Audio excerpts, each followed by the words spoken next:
Todo verdadeiro cristão deseja crescer na graça e no conhecimento. É um desejo que está em nós de crescimento, de conhecimento do Senhor. No entanto, também todos nós enfrentamos lutas nesse processo de santificação. Nós enfrentamos batalhas internas e o nosso maior inimigo não é o diabo, o nosso maior inimigo somos nós mesmos, o nosso velho homem, o nosso eu.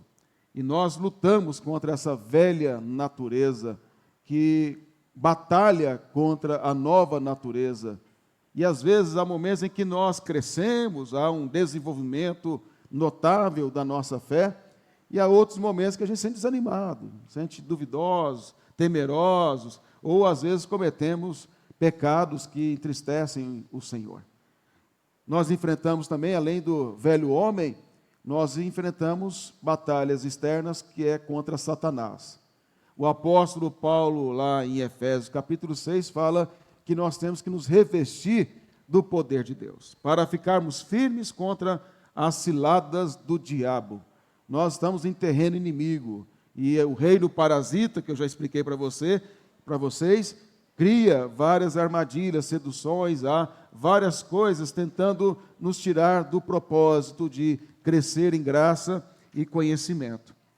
Nós enfrentamos, juntamente com estas ciladas e armadilhas de Satanás, ele coloca falsos profetas, falsas doutrinas, para atingir as nossas mentes, para nos desviar da verdade, para nos afastar do Evangelho.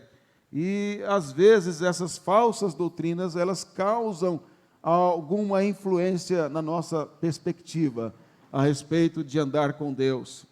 Os falsos crentes também, o joio dentro da igreja, e o Senhor Jesus disse que isso vai até quando Ele voltar. Não há igreja que não esteja sujeita a ter joio no meio dela. Às vezes até mais joio do que trigo, dependendo da situação. E aí há contendas dentro da igreja, há divisões de todas as maneiras, fofocas, calúnias, ciúmes, inveja, e nem sempre é por causa do joio. Às vezes o trigo, na sua imaturidade também, age desta maneira.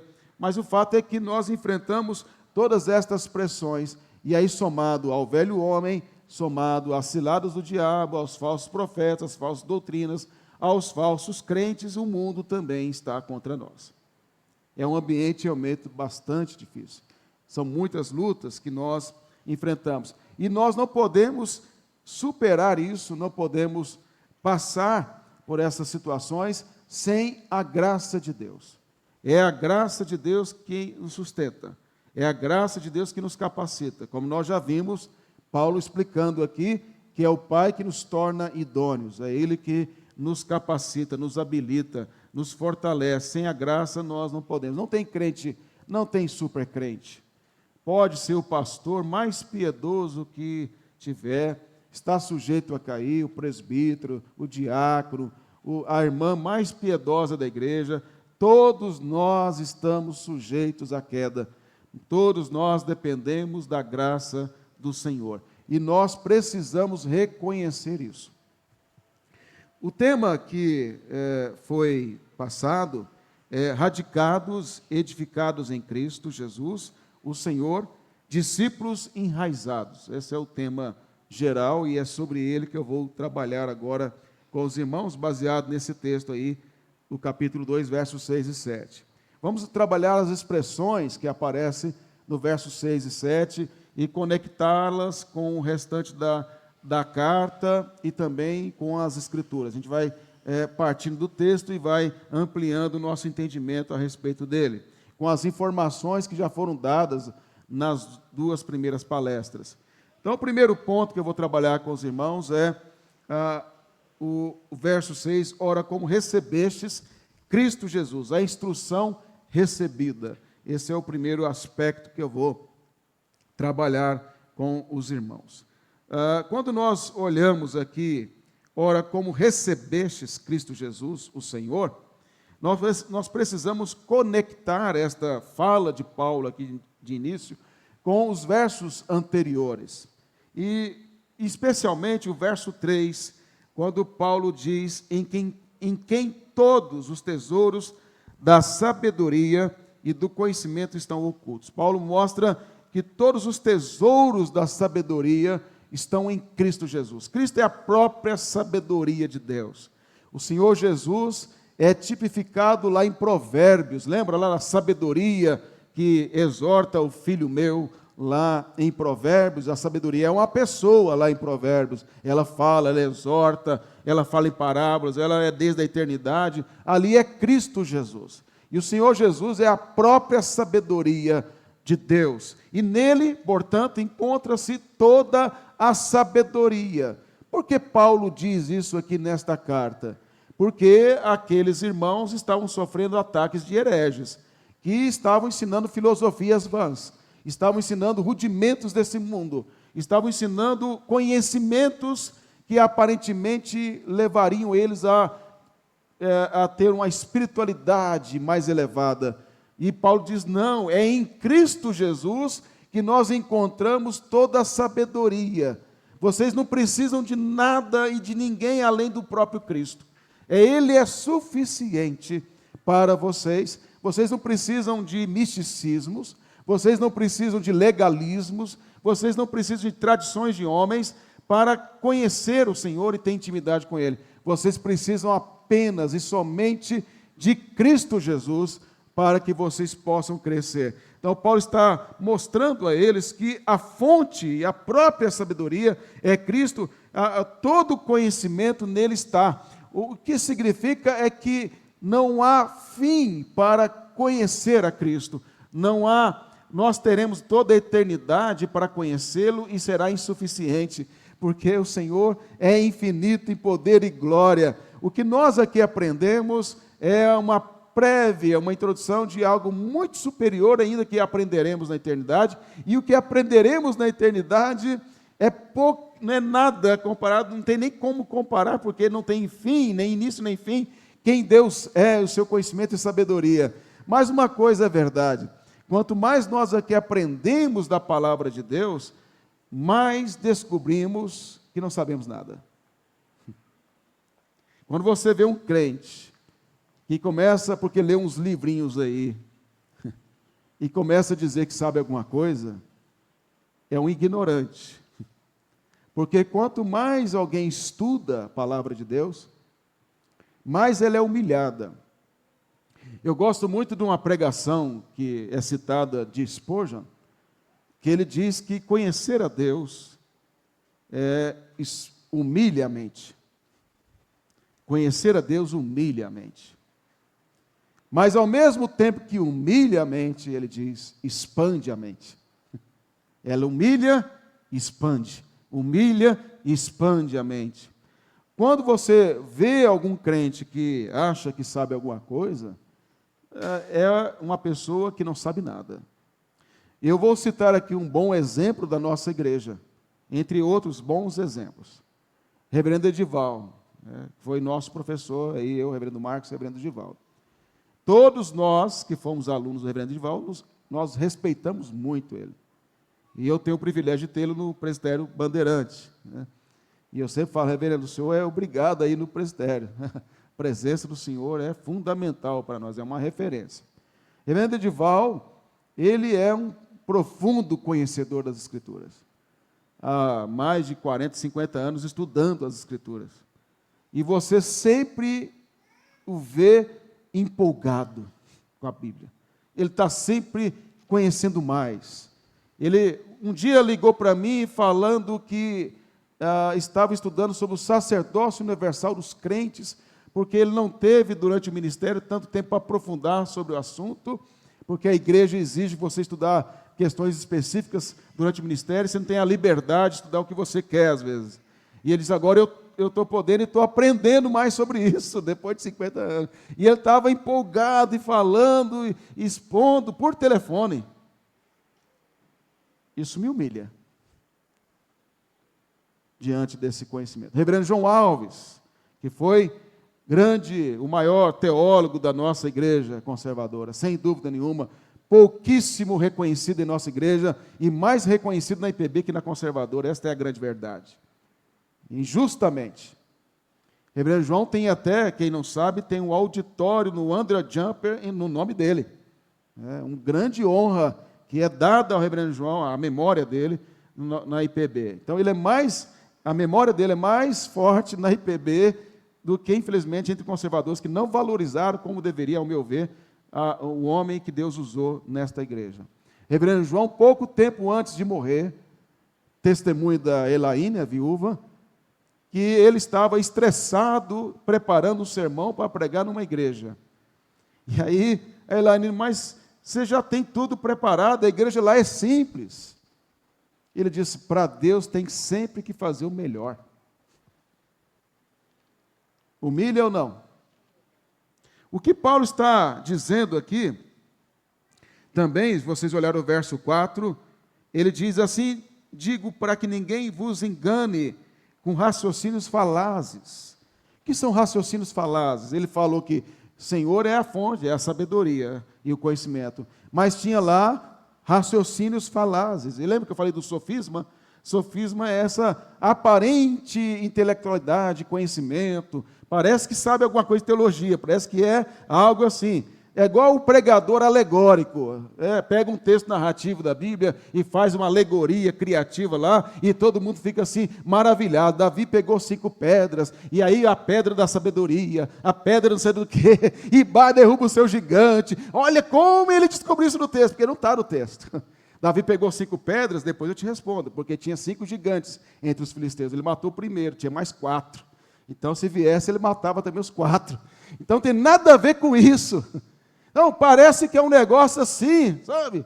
Isso são raciocínios falazes, não leva a crescimento nenhum, não produz nada e só engana as pessoas. Verso 5, Paulo diz assim, pois, embora ausente quanto ao corpo, ele estava preso, contudo, em espírito estou convosco, alegrando-me e verificando a vossa boa ordem. Por que ele sabia disso? Porque Epáfras estava com ele. E a firmeza da vossa fé em Cristo. Paulo diz da firmeza da fé daqueles irmãos. E aí, diante dessa ideia de firmeza aqui que Paulo fala, eu estou feliz pela posição militar de vocês, para a batalha. Vocês estão firmes, essa é a ideia. Vocês estão firmes militarmente, batalhando pela fé. Então, continuem firmes na vossa fé. Não se abalem com os ataques dos hereges. Não se abalem com essas vãs filosofias, não se abalem com raciocínios falazes. É em Cristo que vocês encontram toda a suficiência necessária. Ele é o próprio Deus encarnado, Ele é suficiente. E então Paulo diz, ora, como recebestes Cristo Jesus.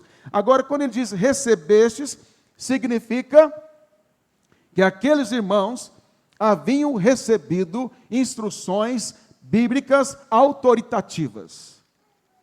Havia um conteúdo teológico que eles haviam recebido, e por isso eles deveriam ficar firmes. Quem é que ensinou para eles? Quem instruiu eles? Quem vocês acham? Paulo não fundou a igreja. Paulo não conhecia a igreja. É a primeira vez que está escrevendo aqui para eles. Quem é que havia dado instruções? Abra lá no capítulo 1, verso 7.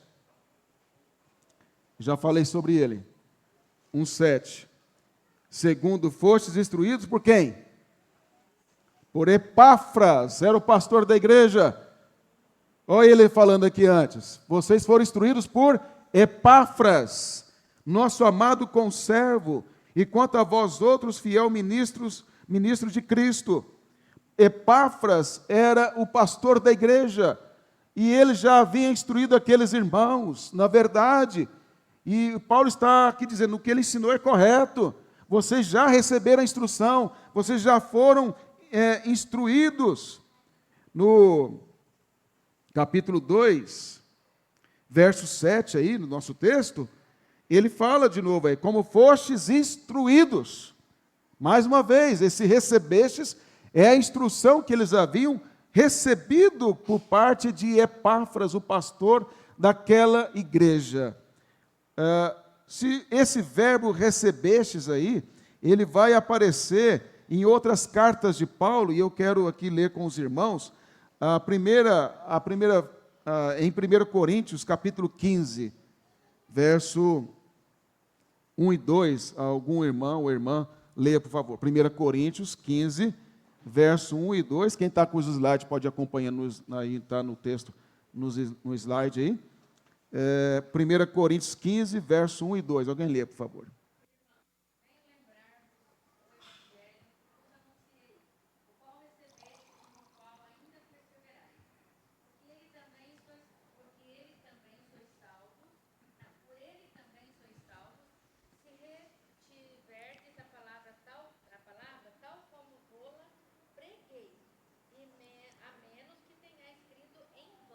O verbo aparece no texto?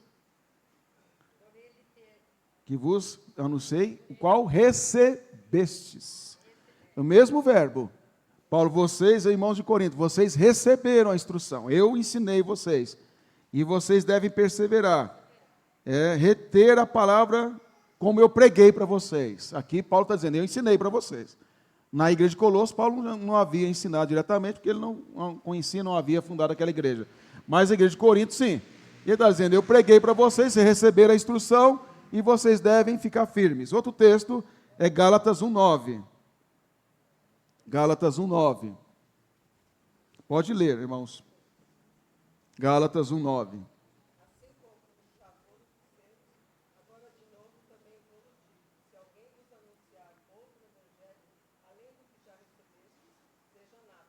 Olha, mais uma vez o verbo recebestes aqui. Se vocês receberem outro evangelho além do que vocês já receberam, que sejam amaldiçoados. Paulo fala nessa carta aos Gálatas, eu estou admirado que vocês tão rapidamente passaram para outro evangelho. Vocês, outro ali, a expressão outro lá na carta aos Gálatas é de outra espécie, um evangelho falso pregado pelos falsos pregadores, e está negando o verdadeiro evangelho. Um falso evangelho, irmãos, é para você negar o verdadeiro evangelho, e quem prega é dentro da igreja. E Paulo está dizendo, eu estou admirado que vocês já mudaram. É mais assim, eu estou admirado, não aqui, eu espero, mas quando disséssemos assim, eu estou admirado que vocês estão vendo o profeta Mirim. Estão encantados com isso. Eu estou admirado que vocês param para assistir vídeo desses pregadores stand-up, esses coaching aí. Eu estou admirado que vocês estão ouvindo a teologia da prosperidade. Vocês estão ouvindo outro evangelho, é outra espécie. Não tem nada a ver com o verdadeiro evangelho. É isso que Paulo está dizendo aqui, nesse texto de Gálatas. Vocês receberam. O último texto, acerca desse verbo, 1 Tessalonicenses, capítulo 4, verso 1 e 2. Esse aqui eu vou ler rapidinho, só para a gente ganhar mais tempo, tá? 1 Tessalonicenses 4, verso 1 e 2. Finalmente, irmãos, nós vos rogamos e exortamos no Senhor Jesus que, como de nós, o quê? Recebestes. De nós, vocês receberam. Quanto à maneira, porque deveis viver e agradar a Deus. Paulo diz, vocês receberam de nós instruções, exortações de como viver e agradar a Deus. O Evangelho, o verdadeiro Evangelho, nos ensina como viver e agradar a Deus. Nos ensina como andarmos conforme a sua palavra. E Paulo está dizendo, vocês receberam isso, conteúdo teológico a respeito de Cristo, e vocês devem caminhar. O que nós podemos aí, tem um slide de uma Bíblia com a cruz que eu fiz aí para ajudar os irmãos, se você estiver acompanhando aí, para mostrar o conteúdo do que Paulo está dizendo. Quando você olha para a Escritura, Cristo é revelado em toda a Escritura. Por isso que eu coloquei a cruz saindo da Bíblia. Ele é revelado em toda a Escritura, de Gênesis a Apocalipse. Então, eles receberam a instrução do Antigo Testamento. O Antigo Testamento aqui é a Escritura. Quando Paulo diz assim, toda a Escritura ali, primeiramente, é o Antigo Testamento, porque não tinha o Novo ainda completo, mas se aplica ao Novo. Então, o Antigo Testamento é a fonte de toda esta instrução, e aí, juntamente, nesse contexto aqui, os escritos apostólicos que estavam sendo produzidos, e aqueles debaixo da sua supervisão, e juntamente com, no caso de Colossos, Epáfras pega as instruções apostólicas e pega o Antigo Testamento e instrui a igreja de Colossos. Então aqueles irmãos deveriam olhar para o que Epáfras ensinou e dizer: isso aqui é verdade, isso aqui é suficiente, isso nos ensina realmente quem Cristo é, quem o Pai é, a ação do Espírito Santo, Deus triuno, e mostra esse plano redentor de Deus a nosso respeito, e ele é suficiente para nos restaurar, é o verdadeiro evangelho, não é outro evangelho, e por conhecimento desse verdadeiro evangelho, nós rejeitaremos essas falsas pregações. Você quer saber como rejeitar falsos profetas e falsos pregadores? É conhecendo a verdade. Hoje quase não tem mais cédulas, está difícil, né? Tudo é Pix e é uma coisa normal, não estou fazendo uma crítica, né? Mas às vezes você está com dinheiro lá, não tem mais troco, porque não acha mais. Mas uma pessoa que trabalha em banco, usando as experiências passadas, que eram mais frequentes, era mais cédula mesmo, o caixa lá não sabe, não tem que ficar pesquisando cada cédula falsa, não tinha que fazer isso. Conhecia a verdadeira. Então, de pegar, já sabia, isso aqui tem uma coisa errada aqui. Você conhecendo a verdade, opa, esse negócio está meio errado aqui. É igual, vamos pegar outro exemplo, assim, alguém que, como a irmã canta muito bem, ontem foi uma voz muito edificante, mas quando a irmã me ouvir cantar, falou: opa, está errado aqui. Esse negócio tem coisa fora. Não precisa nem ser especialista para saber disso, né? Mas alguém que tenha habilidade com a música, com o instrumento, sabe quando um instrumento está desafinado, sabe quando uma voz que aparenta ter afinação, mas na verdade não tem, raciocínios falazes nesse caso, aí eu falo: opa, isso aqui é falso, você não canta nada. Mas quem é ignorante quanto ao assunto, olha, o irmão lá canta bem, e tal, e nem percebi que desafinou em tal ponto da música. Ou seja, o conhecimento faz com que você seja crítico. Não pode ser um crítico, lógico, um crítico arrogante, mas estou dizendo crítico no bom sentido, em que você percebe, discerne as coisas. Quanto mais você conhecer as Escrituras, quanto mais você estudar sobre o Senhor, mais discernimento tem. Por que muitas pessoas estão se despertando para a teologia reformada? Eu falei isso na primeira palestra. Porque elas estão assistindo Augusto Nicodemos, elas estão assistindo John Piper, elas estão assistindo outros grandes bons pregadores fiéis, e aí quando elas vão para essas igrejas que não têm bons pregadores, quando eu digo bons aqui, que não são fiéis às Escrituras, aí elas falam assim: poxa, tem coisa errada aqui, não está batendo, não tem sentido, não tem lógica, não tem didática. E aí quando elas vão perguntar a esses falsos pregadores qualquer coisa, eles ficam nervosos porque eles não querem responder nada, só quer que você engula goela abaixo o que eles estão ensinando. Agora, o que fez isso? O conhecimento. O conhecimento liberta, o conhecimento abre os olhos, o conhecimento te faz enxergar as coisas. E o que Paulo mostra é que ele, como pastor, e Epáfras, como pastor daquela igreja, o que mais queria era instruir. E falando aqui de Epáfras, porque nesse caso é ele que cuidava da igreja, Paulo está só supervisionando através dele e dando as orientações. Então nós temos que valorizar o trabalho de Epáfras. E aí é uma coisa importante, porque às vezes nós não valorizamos o trabalho do pastor local. E aí é outro problema da internet. Eu quero o Nicodemos está nos Estados Unidos, lá em Orlando. Eu quero o John Piper.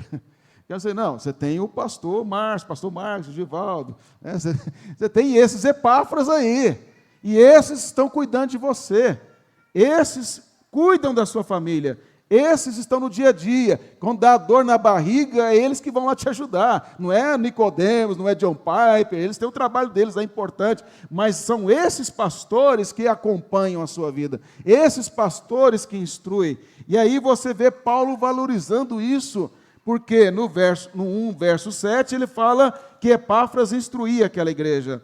No capítulo 4, verso 12, Paulo diz que Epáfras orava por aqueles irmãos sem cessar. Paulo diz: valorize o pastor de vocês. Ele ora por vocês sem cessar. 4:12. 4:13, Paulo diz, ele se preocupa com vocês. Ele se preocupa muito com vocês. E aí, então, o que nós aprendemos com isso, além do que eu já disse? Os pastores que vocês têm, são pastores fiéis às Escrituras. Isso eu estou falando de modo geral na conservadora. São pastores que querem, porque se na conservadora tiver um pastor pregando heresia, ele é excluído. E a gente tira mesmo. Porque falso pregador na igreja é insuportável, é intolerância radical.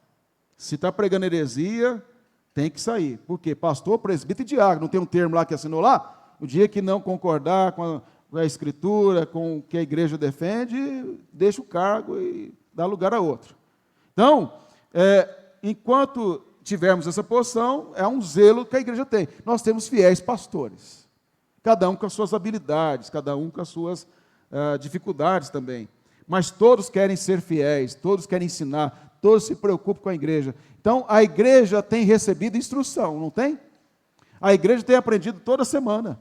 Tem aprendido na escola dominical, no culto à noite, nos trabalhos da semana, nos aconselhamentos, nas orientações, tem sido ensinado. Vocês têm recebido a instrução. Diante disso, não podem dar ouvido a hereges. Não pode dar ouvidos a profeta mirim, não pode dar stand-up a contador de piada, não podem dar ouvidos a coach, não pode dar ouvido a esses que só querem coçar, satisfazer a coceira do seu ouvido, como Paulo diz em 2 Timóteo, capítulo 4, que iriam recusar a ouvir a verdade, iriam atrás de falsos mestres, por causa da coceira do ouvido, por causa da cobiça. Então, você precisa valorizar e apoiar. Agora, o seu pastor, e aqui eu estou falando da minha classe, o pastor é obrigado a ser alguém que estuda.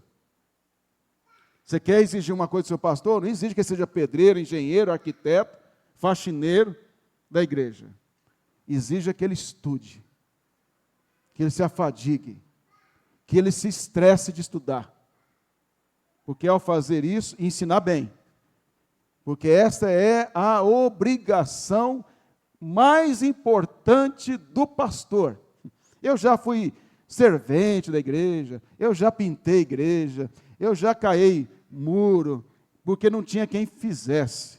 A partir do momento que treinou pessoas para fazer, olha, um dia, só para brincar com os irmãos, eu era pastor em Goiânia, e eu peguei uma igreja, estava muito difícil, com muitos problemas, não tinha mesa diaconal, então a igreja estava meio que abandonada, então tinha que dar uma estética na igreja. Eu pintei a igreja, eu trabalhei lá em Goiânia, falei orelha seca, servente, né? Trabalhei de orelha seca, não sei se fala aqui, mas lá é brincadeira, fala de servente, acho que o sol pega na orelha, ele vai secando a orelha do camarada.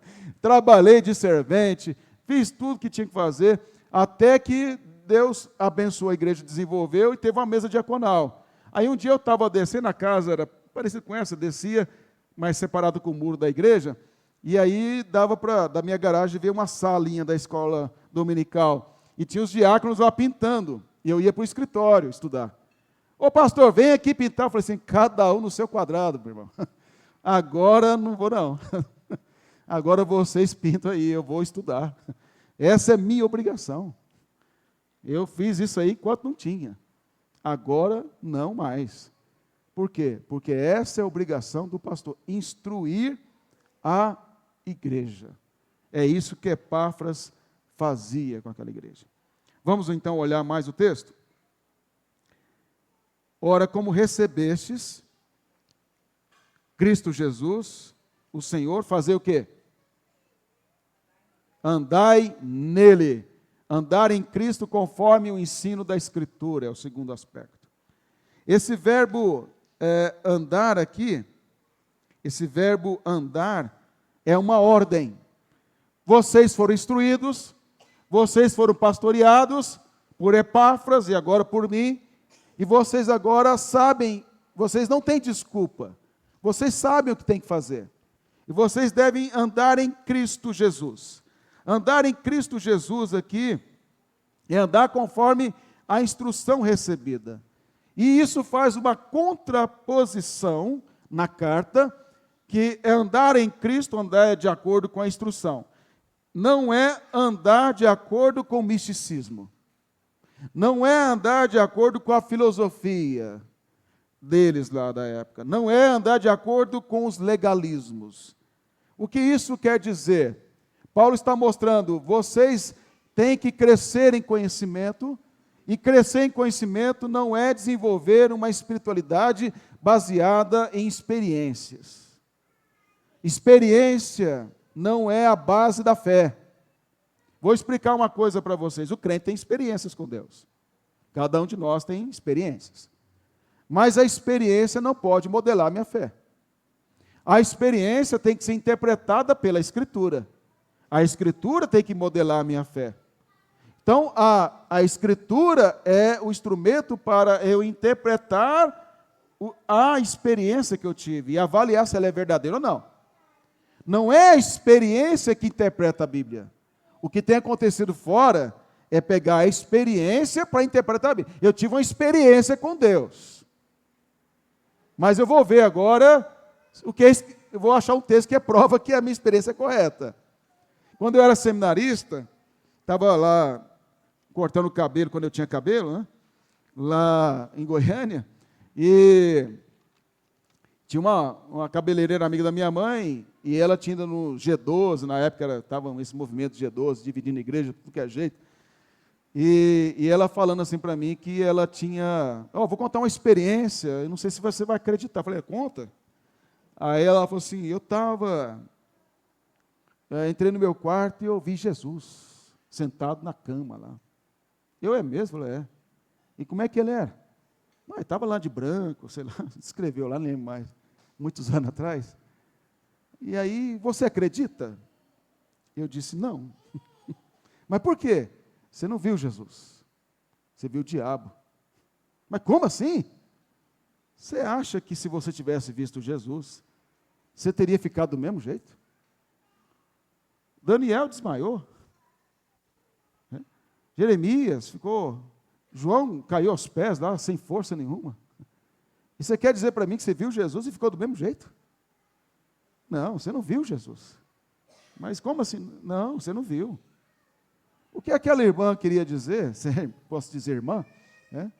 É usar uma suposta visão que ela teve de alguma coisa para dizer que viu Jesus. Mas eu posso dizer com segurança que ela não viu Jesus. E por que eu podia dizer isso? Por causa da Escritura. Não importa se sentiu, se chorou, se emocionou, porque ela nem se emocionou muito. Mas, aliás, ela disse que nem sentiu muita coisa. Pode falar o que quiser, a experiência só é válida se ela estiver de acordo com a Escritura. Outra coisa que Paulo trabalha aqui na carta, se você olhar o capítulo 2, verso 20 a 23, é com relação a legalismos. Não coma isso, não toque nisso, Paulo diz. Isso não traz santidade, Paulo diz. Isso não traz crescimento. Isso não combate imoralidade do coração. Quando se cria regras demais, proibições demais, que Deus nunca proibiu, como os fariseus fizeram, e queriam que Jesus fizesse como ele, as tradições dos homens, dos rabis e tal, das escolas rabínicas, isso na verdade é uma hipocrisia. Todo legalista é hipócrita. Por quê? Porque o legalismo é incoerente. Jesus falou isso em Mateus, lá no Sermão do Monte. Ele coloca um peso, Mateus 23, ele fala isso também, ele coloca um peso sobre os outros de proibições que Deus nunca proibiu, aí você olha para a vida dele, é tudo o contrário. É só ele que exige isso para os outros. E ele quer focar os outros e pôr peso nos outros de coisa que Deus, o cristianismo, liberta. Não é esse peso insuportável da religião, que alguns colocam, sobrecarregam as pessoas. É liberdade, mas não é libertinagem. E aí Paulo está mostrando aqui que eles deveriam andar em Cristo, irmãos, é andar de forma peripatética. O que é peripatético? Meu filho estava me contando essa semana que a professora dele de matemática levou um bolo de chocolate para os alunos. E aí foi ensinar fração lá, cortou lá o bolo e tal. Essa é mais ou menos uma aula peripatética quase. Ela, foi brilhante, através do bolo de chocolate, eles gostaram, né? Ele falou, pai, que bolo gostoso, né? Mas aprendeu matemática, né?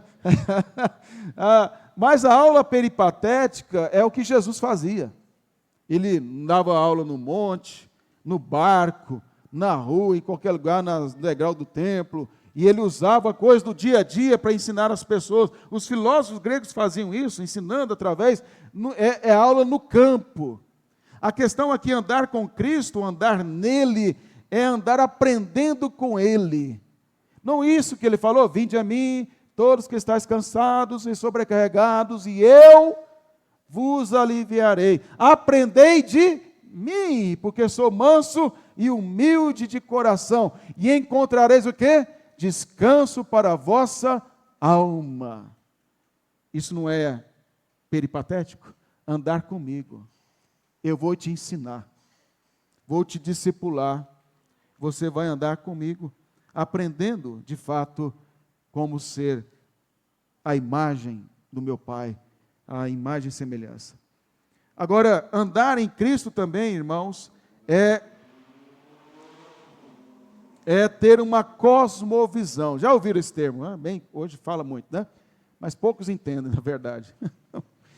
Cosmovisão quer dizer, em outras palavras, são as suas crenças, as suas convicções, que dirigem as suas ações. Nós fazemos coisas por convicção, errada ou certa. Todos nós interpretamos o mundo de alguma forma. E para interpretar a vida, a realidade, nós temos que ter crenças, convicções, convicções morais e éticas. E aí a pergunta é, se você for entrar mais nisso, por que eu tenho essas crenças aqui? Foi porque eu aprendi com meus pais, aprendi na igreja, ou porque eu fui transformado pelo Evangelho, porque eu defendo estas coisas, e você vai, imagina o iceberg, você vai aprofundando, e aí, lá no fim, no crente, na verdade, a base tem que ser Cristo, o Evangelho, que motiva a sua posição, motiva as suas crenças e a sua interpretação. Isso quer dizer que, na medida que nós andamos com Cristo, na medida que nós caminhamos com Cristo, nós somos cada vez mais moldados com relação à nossa maneira de enxergar a vida. Isso significa que quando houve a queda afetou o homem na sua totalidade, e especialmente na razão, vontade e emoção. A nossa maneira de pensar, para onde dirige nossos prazeres, a vontade, a emoção, o prazer de pecar contra Deus, quase deixei cair o celular do rapaz aqui. Por isso que e eu acho que eu baguncei o negócio aqui agora. Mas fazia parte para distrair vocês aqui, para ninguém ficar cansado. Vamos lá. Razão, vontade e emoção foi afetado pelo pecado. O que o Evangelho faz agora, Cristo faz, na medida que você anda nele? A sua forma de pensar vai mudando. E se a sua forma de pensar, de interpretar, muda, a sua vontade é disciplinada. Você sabe que ter vontade para certas coisas é errado. O seu prazer muda também. Porque agora você começa a ter prazer nas coisas de Deus. Você começa a ter prazer na palavra de Deus. Você começa a ter prazer em orar e estar em comunhão com o Senhor. E na medida que o Senhor Jesus vai nos ensinando a respeito disso, nós vamos nos tornando cada vez mais semelhantes a Ele. Ele é o padrão perfeito, Ele é a imagem do Deus invisível, vimos isso ontem. E a imagem de Deus em nós, desfigurada pelo pecado, vai sendo restaurada, redimida, através desse andar com o Senhor. É isso que Paulo está mostrando aqui. O Evangelho é o único óculos pelo qual nós enxergamos a realidade. Imagine alguém que tem algum problema, sem o óculos não enxerga quase nada de texto. Então, quando você pega, aí enxerga bem. Agora estou enxergando, não é assim as coisas? Imagine, sem as Escrituras, você enxerga tudo embaçado, tudo ruim, tudo distorcido, vê coisa onde não existe. Mas quando você coloca a Escritura, agora estou enxergando bem, agora estou vendo bem as coisas. Ela que é o instrumento, a lente pela qual você enxerga as coisas devidamente, à distância, de perto, de qualquer direção. É ela que nos mostra as coisas como elas são realmente. Sem ela, você fica perdido. Imagine você construir a sua fé baseada em experiência. Cada hora você crê numa coisa. Se você construir a sua fé baseada em legalismos, vai depender do que cada um falar que é certo e errado. Criar a sua fé em tradições. Aí muda a tradição, muda as práticas. Mas você precisa, a vida não é algo em movimento constante. Você precisa de um instrumento fixo para interpretar esses movimentos. E essa é a Escritura. Vocês estão aí no slide, tem uma árvore aí, quem estiver olhando aí no celular, e essa é eu fiz baseada num teólogo que chama James Orr, que é o pai da cosmovisão reformada. E ele coloca que aí a nossa cosmovisão que aparece, as nossas ações tem que ser fruto da nossa cosmovisão.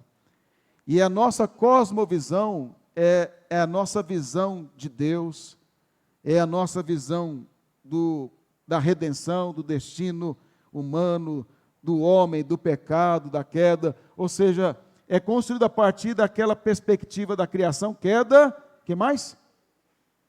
Criação, queda. Ninguém lembra mais? Hã?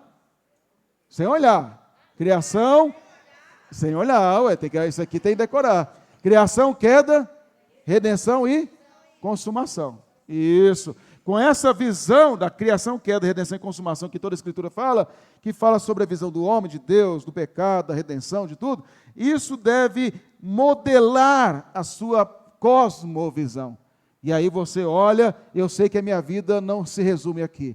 E aqui eu desejo, como Paulo coloca em Colossenses, eu quero as coisas lá do alto, onde Cristo está. Eu desejo essas coisas, mas aqui eu desfruto das bênçãos dadas pelo Senhor. Eu sei que isso aqui é efeito da queda, um dia Deus vai remover isso.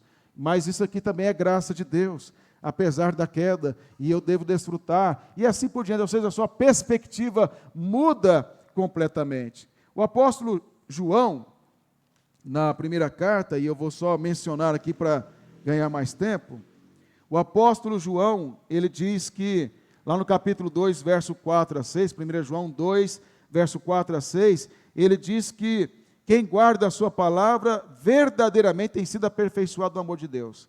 Nisto sabemos que estamos nele, que é Cristo. Aquele que diz que permanece nele, esse deve também andar assim como ele andou. João diz, se você afirma conhecer a Cristo e não guarda os seus mandamentos, é mentiroso. O apóstolo do amor, hein? Você não é crente. E você tem que andar como ele andou. Ele andou guardando os mandamentos do Pai. E eu devo andar como ele andou. Andar como ele andou, eu tenho um quadro aí que eu apresentei no slide aí, na Escritura, para mostrar que esse verbo ele é trabalhado em toda a Escritura, tanto no hebraico como no grego. Andar, Deus andava com Adão no jardim. E quem andava com Adão no jardim é Cristo, no meu entendimento. Ou não era o pai, não, era Cristo. Depois a gente fala, aí você compra o meu livro, você vai entender. É Cristo que andava com Adão lá no jardim. É Cristo quem faz a roupa para Adão lá, apontando para ele mesmo. Deus andava com Adão no jardim. Deus andou com quem depois da queda, que é citado em Gênesis? Enoque andou com Deus. O verbo andou lá, quer dizer, que quando fala assim, Enoque andou com Deus, parece que é a iniciativa de Enoque andar com Deus, né? Mas o verbo lá, tanto de Enoque andou com Deus, depois Noé andava com Deus, é o mesmo verbo, da mesma maneira, quer dizer que Deus andava com Enoque e Enoque andava com Deus. Quem andava com é aliança. Deus fez uma aliança com Enoque e Enoque andava com Deus. E provavelmente, pela maneira como era praticada a aliança no Oriente Antigo lá, Enoque andava atrás de Deus, seguindo ele. Por quê? Porque naquele contexto, o suzerano, que é Deus nesse caso, é o grande rei, ele fazia aliança com o rei menor, essa é a ideia, o vassalo. E o rei menor andava atrás do rei maior, porque ele ia à frente. E se você olhar o restante das escrituras, o anjo do Senhor está à frente do povo, lá na nuvem. Se você olhar, Cristo à frente da sua igreja até a consumação do século. É sempre andando atrás dele. Não é de lado, é andando atrás. Ele é o meu Senhor, ele é o meu rei. E eu vou atrás dele como servo obediente a ele. Então, Enoque andou com Deus, Noé andou com Deus. O Senhor disse para Abraão, anda na minha presença, viu? Anda na minha presença e ser perfeito. Israel andou com Deus, a nação guiada por Deus, e a igreja é guiada por Cristo, anda com Deus. A igreja continua andando nele, andando com ele. Andar nele é andar na aliança, é andar de acordo com o que ele estabeleceu, é andar entendendo que não é que ele é o meu amigão, é entender que ele é o meu rei, ele é o meu Senhor, ele é o nosso Senhor, e nós andamos nele, seguindo ele. Ele é o nosso general, ele é o nosso líder, ele é o supremo pastor. O pastor não vai na frente das ovelhas, lá guiando as ovelhas. Veja, essa é a ideia de ir atrás. Ele é o supremo pastor e nós vamos atrás dele, seguindo ele em obediência. Você sabia que, por exemplo, lá em Israel, eu estou falando demais, não vai dar tempo tanta coisa. Lá em Israel, eu vou empolgando as coisas, vai abrindo aqui. Lá em Israel, se tiver dois pastores, aí, eu sou um pastor, o reverendo Marcos é outro, pastor de ovelhas, literal, né? Aí eu devo para ele alguma coisa, eu falo assim, eu vou te dar uma ovelha minha para pagar, eu falo, eu não quero não. Por quê? Se eu der a minha ovelha para ele, ela morre de depressão. Não é verdade, porque ela vai sentir a minha falta, e ela não vai aceitar ele como pastor, porque ela conhece o seu pastor, isso é verdade. Um pastor não aceita como pagamento a ovelha do outro, nunca, porque sabe que vai morrer a ovelha. Quando dois pastores se encontram, lá, imagina uma estrada bem estreita, tem um abismo assim, aí as ovelhas atrás desse pastor, as ovelhas atrás do pastor Marcos, eu encontro com ele, elas param, a gente conversa e tal, e aí até mais, tá? Eu vou seguir para cá, ele vem para cá, as minhas ovelhas passam pelas dele e não se misturam, e continuam me seguindo, e seguem ele. Cristo é o supremo pastor da sua igreja. As suas ovelhas, que ele conhece, também o conhece. Ele conhece e elas conhecem ele. Não é isso que ele diz? Há um outro, eu falei que andar nele é aliança, não é? A aliança tem 3 mandatos. A nossa igreja é aliancista. Teologia reformada é aliancista. Significa que tem uma aliança que foi feita no jardim e ela é mantida em toda a Escritura, depois da queda em Cristo Jesus como mediador. Esta aliança tem 3 relacionamentos que a envolvem. Mandato espiritual, que é a nossa relação com o Senhor, de adoração, certo? Mandato espiritual. Segundo, se já foram instruídos, eu creio, pelos Epáfras aqui, né? Mas só para relembrar. Mandato social, que é a relação com o próximo. Mandato cultural, com o mundo, desenvolver uma cultura para Deus. Esses são os 3 relacionamentos da aliança. Será que ela está em Colossenses? Eu vou mostrar para vocês, quem está com o slide aí, pode olhar, eu vou só citar aqui.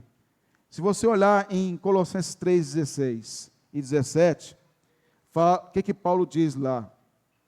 Colossenses 3, 16 e 17. Alguém lê, por favor.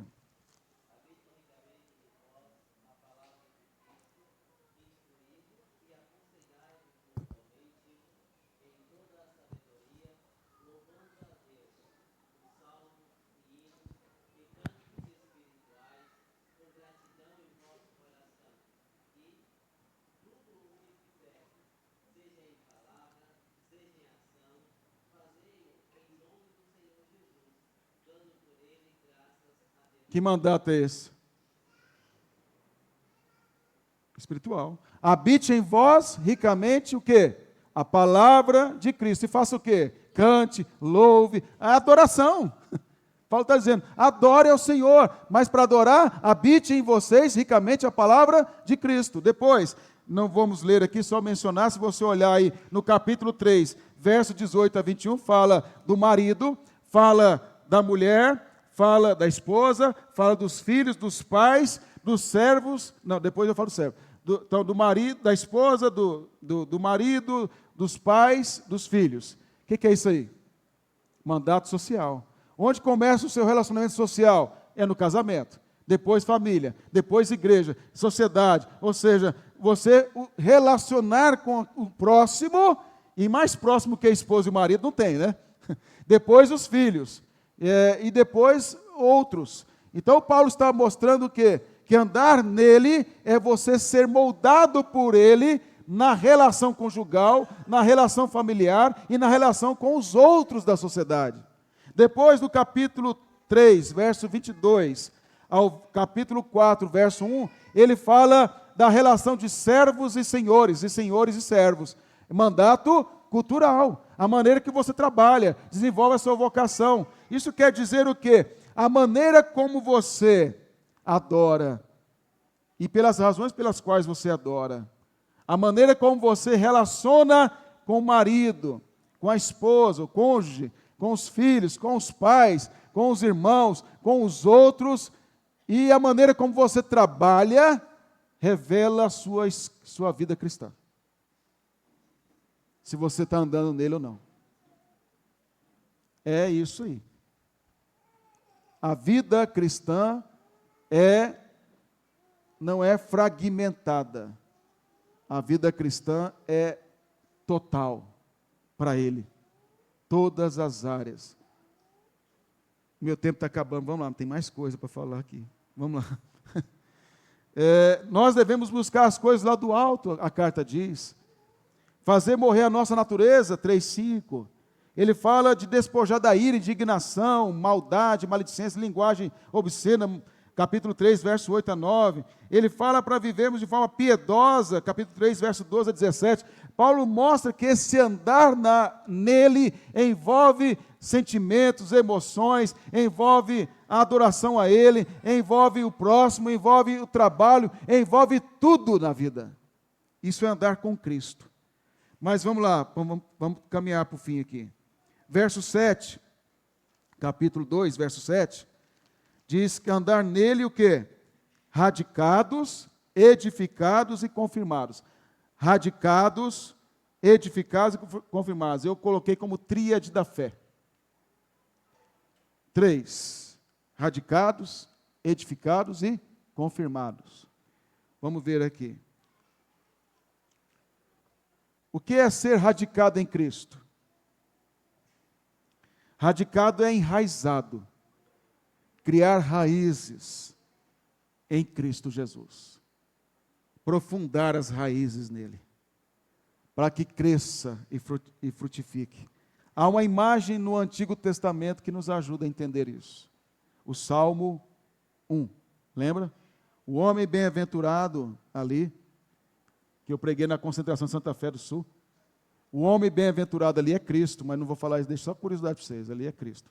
Mas o bem-aventurado ali, ele medita na lei do Senhor de dia e de noite. Tem uma imagem que eu coloquei aí, um slide, mostrando, comparando Salmo 1, 3 com Colossenses 3,16.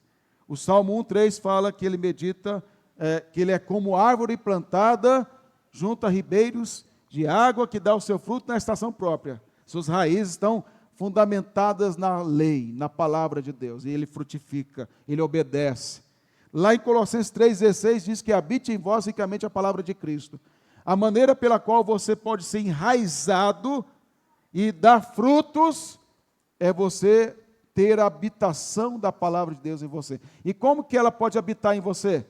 Lendo, estudando, aprendendo, conhecendo, meditando e aplicando. Quanto mais você fizer isso, mais raízes, mais raízes, mais raízes, e mais frutos, e mais frutos, e mais frutos você dará. Quando tudo estiver desmoronando ao seu redor, você terá paz. Quando todos estiverem se opondo a você, estará firme, porque você está enraizado nele, firme nele. Você sabe o propósito da vida. E aí Paulo diz, vamos lá, para a gente andar mais rápido. Paulo diz, nele enraizado, adicados, o que mais? Edificados. Edificado aqui é uma construção em andamento, um edifício. Paulo, o Senhor Jesus, no final do Sermão do Monte, disse: todo aquele que ouve estas minhas palavras e as pratica, é comparado a um homem sensato, que construiu sua casa onde? Na rocha. Transbordaram os rios, sopraram os ventos e deram com ímpeto contra aquela casa e ela não caiu. O apóstolo Paulo, em Efésios 2, fala que o alicerce é formado pelos apóstolos, profetas, e Cristo é a pedra principal. E nós somos as paredes desse edifício, construído para a habitação de Deus. Tem no slide um prédio que eu fiz aí, e a árvore, para tentar mostrar a diferença e como complementa radicados e edificados. A árvore cresce raízes para baixo, para crescer, não é? Para fortificar. O prédio, ele é construído sobre um alicerce formado por profetas e apóstolos, que é a Escritura, e Cristo é a pedra que liga tudo. E cresce para cima. Nós crescemos para baixo, no sentido de enraizar em Cristo, e nós crescemos para cima, para a habitação plena de Deus um dia. Essa é a ideia que Paulo está mostrando aqui. Para baixo, enraizar. Para cima, para a habitação plena dele. Mas para baixo é para enraizar em Cristo. Para cima se cresce fundamentado nele e na sua palavra. Ele é a base do enraizar e do edificar, do edifício. E aí Paulo diz, quando ele diz aí depois eu coloco outro slide aí, que eu vou só passar por cima aqui. Deus habitando no jardim, depois no tabernáculo, no templo. Cristo é o verbo de Deus que tabernaculou com nós, a igreja, e um dia nós habitaremos plenamente com o Senhor. E aí, por fim, Paulo diz que enraizados nele, edificados nele, confirmados na fé. Confirmados quer dizer fortalecidos, estabelecidos. Como é que eu posso estar fortalecido? Enraizado nele e edificado nele, que é andar nele. E andar nele conforme instrução dada por ele através das Escrituras. Não há outra maneira de nós crescermos, irmãos, a não ser assim. Como nós recebemos as instruções, nós devemos andar nele. E andar nele enraizados, andar nele edificados, e andar neles fortalecidos e confirmados na fé, é o que Paulo diz. Em quem nós temos andado? Em quem? Cristo. Quem é Cristo na carta? É o Criador de todas as coisas. É o primogênito, o herdeiro de toda a criação. É o cabeça da igreja, supremo pastor. É o primogênito dentre os mortos, que venceu a morte em nosso lugar e nos garante a vitória. Ele é o princípio de todas as coisas e o fim de todas as coisas. É sobre ele e nele que nós andamos. Nós precisamos de mais alguma coisa, irmãos? Ou está bom? Precisa de mais alguma coisa além de Cristo? Precisa chegar lá através de misticismo? Precisa ir lá para o monte e ver a asa de anjo batendo e graveto pegando fogo? Precisa de algum legalismo para complementar a sua fé? Precisa de algum profeta mirim, de um stand-up, de um coaching? Você precisa de alguma coisa mais além da instrução que você tem recebido na sua igreja? Não é suficiente? Ou você tem que arrepiar por alguma coisa, tem que pôr parede preta, luzinha, para fazer uma emoçãozinha para você? Ou as instruções da palavra verdadeiramente são suficientes para você? Cristo é suficiente para a sua vida? Se você de fato é crente, você está dizendo aí para você e Deus, sim, é. Cristo, nele eu encontro todos os tesouros da sabedoria. Ele é, eu acho tão gostoso falar isso, Ele é o amado da minha alma. Não é gostoso? Ele é o amado da minha alma. Nós não vimos encarnado, como Pedro diz na primeira carta, não fomos testemunhas oculares, mas nós o amamos, nós o conhecemos, e nós rendemos a Ele graça. Por isso, irmãos, de acordo com as instruções dadas pela palavra, vivam de modo digno do Evangelho. Que Deus nos abençoe. Muito obrigado.